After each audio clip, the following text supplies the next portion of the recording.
It's Nolan.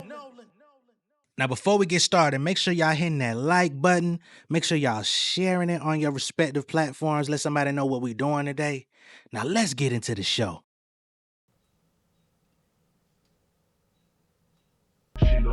Yeah, lot of controversy that do not disturb me. Got dreams of a million, cannot defer me. Got a ring on my finger, I retired my jersey. Fuck, nigga, y'all suck like the plot of Kirby. I'm him. All black on the scene, doing me high. No, I got the game covered like knee highs. I be killing on my foes like FIFA. Flows on kit like FIFA. Fila, E-I-O. Green on me like G.I. Joe. Hold my chest like a peacock glow. Southside nigga with an eastside hoe. Hitting at the chicken number 3 combo. Type of nigga lead EB John Doe. 3D Camp Creek on the creek zone 4. With a nigga play street. Living cheeks on the floor. Can't speak no more. First verse in surgery, it's only me versus me. Nobody else hurting me. I burn niggas to the 3rd degree. Like Jazz O, niggas certainly. The best nigga that rap, I don't mean just virtually. These are the 4 just worker bees. I flex up like Hercules. I hit a nigga in the shit so hard that it hurt to sneeze. It's Nolan. What's going on, beautiful people? It's the kid J Nolan here. Welcome back to another episode of Inside the Industry, your number one source for music, entertainment, commentary, and breakdowns. Hope everybody's doing well out there this evening, despite any of the challenges that may be going on right now, man. I just want y'all to know I'm still in good spirits. I'm still going to hold it down, and I'm still going to show up. You know what I'm saying? If it's something to cover, we still going to work it out. You feel me?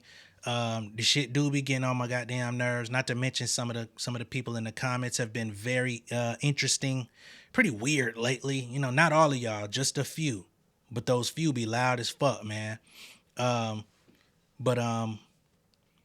nonetheless, we're gonna keep this thing moving. All right. So in this video, we're gonna be covering the latest in Megan Thee Stallion versus Milagro, what they have going on in court.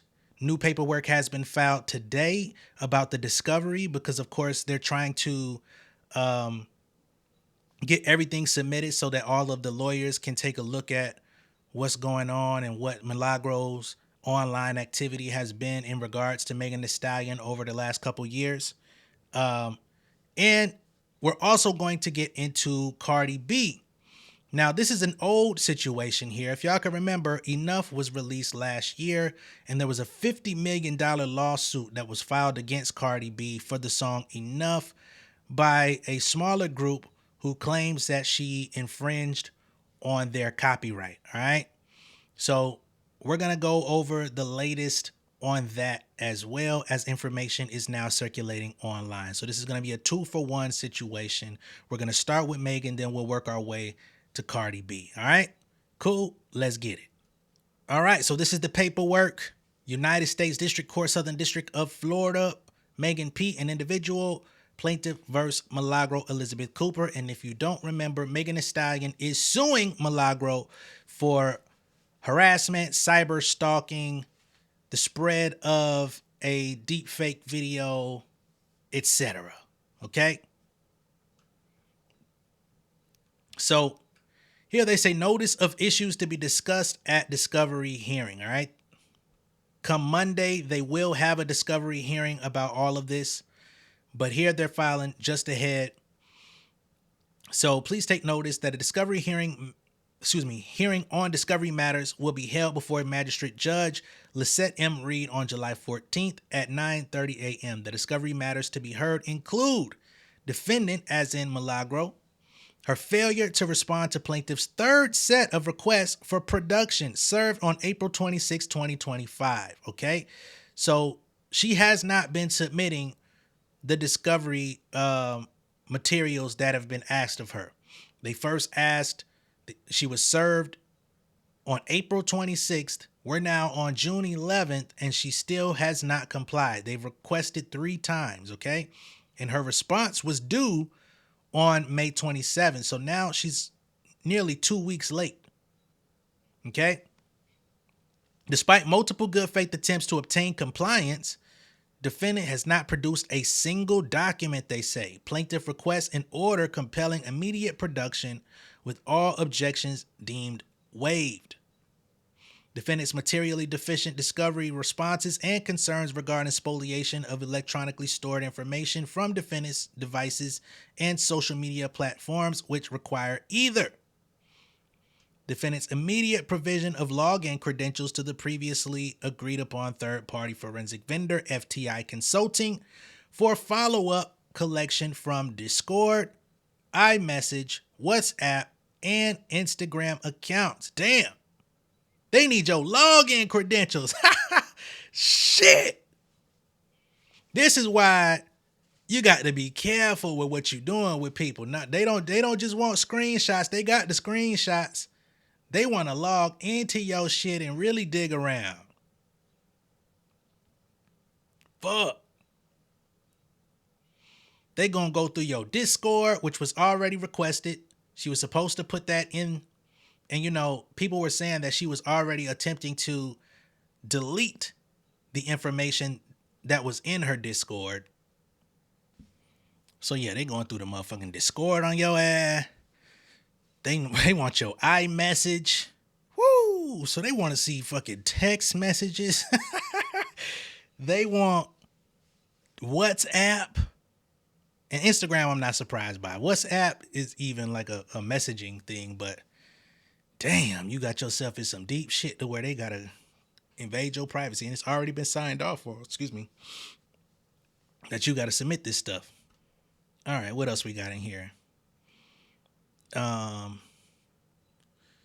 Instagram accounts or adverse inference instructions regarding the uncollected and potentially spoliated communications from these forms. Plaintiff's request for sanctions pursuant to Federal Rule of Civil Procedure 37 and an award of reasonable attorney's fees incurred due to defendant's willful failure to produce responsive documents and refusal to engage in meaningful meet and confer. So they're saying that Miss Milagro is being elusive and she's no longer cooperating with the orders from the court. They worked out this discovery schedule months ago. I understand that her legal team did drop her. Her entire legal team dropped her. She found all new legal counsel, but it feels almost as if they're not actually counseling her because now she's in a position where Megan's legal team are filing or motioning to the judge for sanctions for lack of cooperation. This paperwork was submitted as of today.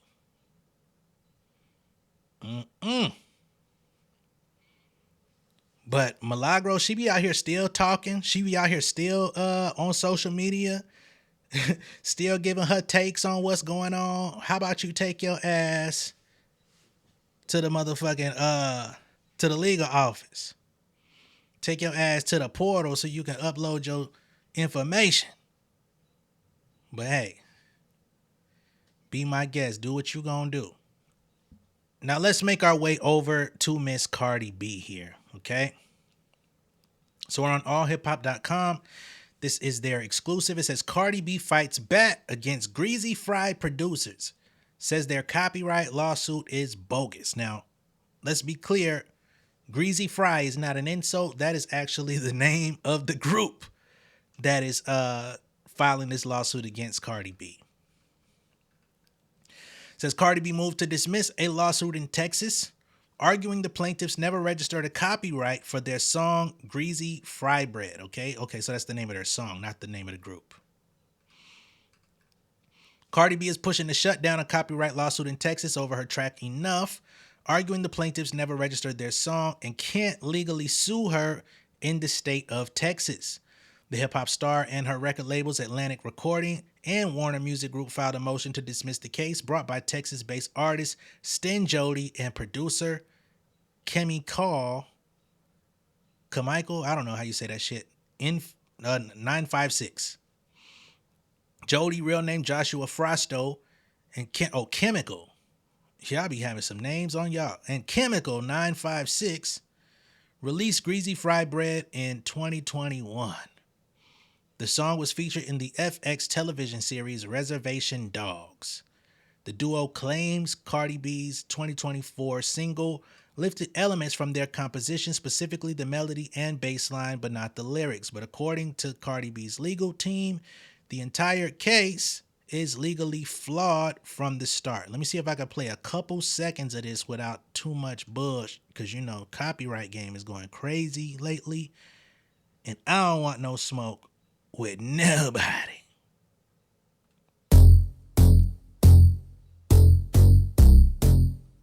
That's all we're gonna play. So that's the piece that they're suing for, is that don't, don't, don't. Now there's a bunch of songs out there that actually have that melody as their bass line. As a matter of fact, Bia was even trying to say that Cardi B had taken something from one of her songs for having that exact same bass line on it. Cardi B came out and showed her receipts of when she recorded Enough, which was actually made years before it was actually released. And this is a ongoing problem, especially when we talk about the music industry as it stands today, where creativity seems to be lacking. There's so many songs that sound the same, have the same elements. Everybody's pulling from the same inspiration. If something works, we're gonna go make a version of it, or just, common production threads that are following through these beat makers and producers who are essentially making the same ass beats. It's unfortunate. But let's get into the response. They say it is black letter law that a copyright registration is required to file a federal claim. The lack of a copyright registration therefore dooms these claims too, because as noted above, a registration is required before bringing any, civil action for infringement of the copyright in any United States work. Attorney W. Andrew Pegino wrote in the motion, okay, or Pequigno. So they saying you ain't even file a copyright on your own shit. How you gonna hit me with copyright when you don't even own your motherfucking copyright? Interesting question. The plaintiffs originally filed a federal copyright claim, but since the work is not registered, that claim can't move forward. Then they attempted to pivot to a common law copyright argument, right? Common law copyright basically trying to cover themselves just on the existence of the song and the timestamp of the song, and trying to, say, hey, we made it, we created it, we released it. We should have some level of ownership over this thing in order to pursue it, which Cardi's team claims is invalid because federal law supersedes state level claims in these matters. So they're going to say, per my email, please refer back to what we said before. The lawsuit also includes claims of defamation, misappropriation, and unfair competition. I don't understand where the defamation piece comes from if they don't even know you, right? In order to defame somebody, you would have to come out and really slander them. They say, however, Cardi B's attorneys argue those are just different ways of saying the same thing, that she allegedly copied their music. Since all the claims are based on that core accusation, they say that the entire case is preempted by federal copyright law. And if you go into the dance EDM genre of music, go tell me how many songs you end up finding with that same bass line in it. Beyond that, the Bronx Rappers team argues that Texas court shouldn't be involved. Cardi B lives in New Jersey, and her labels are based in Delaware and New York. So they're also saying that this is a jurisdiction issue, okay, which is something that gets a lot of people in trouble as well, because they don't know the proper venue to file their complaint in. And a technicality such as that, an oversight such as that, can get your shit completely tossed, even if it does have legal merit.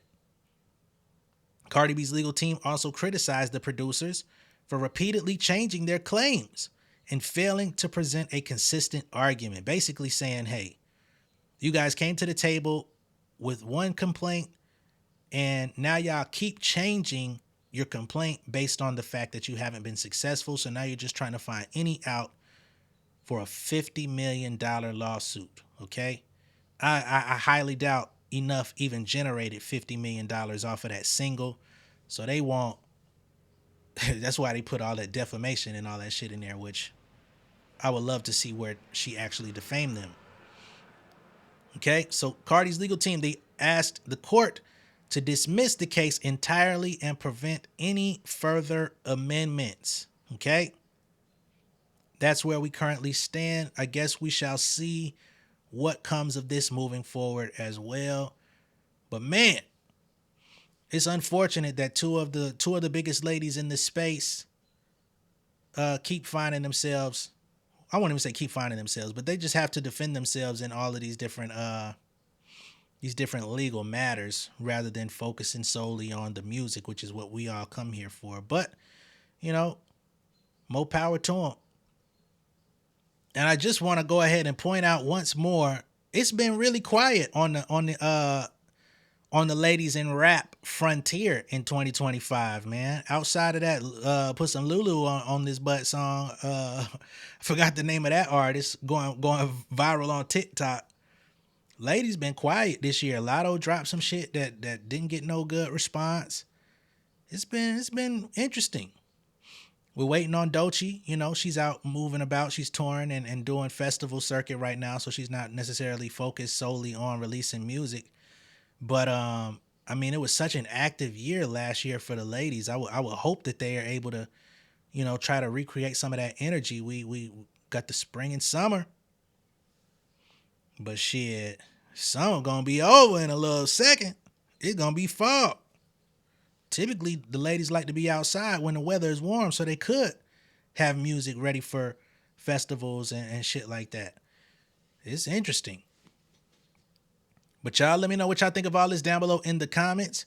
Be sure to like and share this video. If this is your first time seeing me on YouTube, go ahead and subscribe to the channel, become an insider, and I will catch y'all on the next one. Y'all be good out there. Peace. King of my city and cul-de-sac. Coming out swinging like soldier rag. Leading my people like quarterback. Boy, I study this shit, I'm an almanac. Had to get up and grind. Knowledge is booming, I'm here to apply. Came with the chip and the dip, it just single the mind. We finna do more than survive. I need my check. Spinning the block for the Gouda. We hitting the jeweler to flood out the net. We don't do beef on computers, I'm straight out the sewer. We come when you rest. Niggas be looking perplexed, so keeping my foot on their neck. No map, I trust my gut for the quest. With drama, I'm fully abreast. I was ready for years and they doubted me. All of a sudden they tell me they proud of me. I've been dropping these haters like calories. Cross them out, I came back with some boundaries. Stand for my honor, but too raw, no corner. Packing the stick with a drummer. Wanna catch my bad, won't fumble. I done came too far to be humble.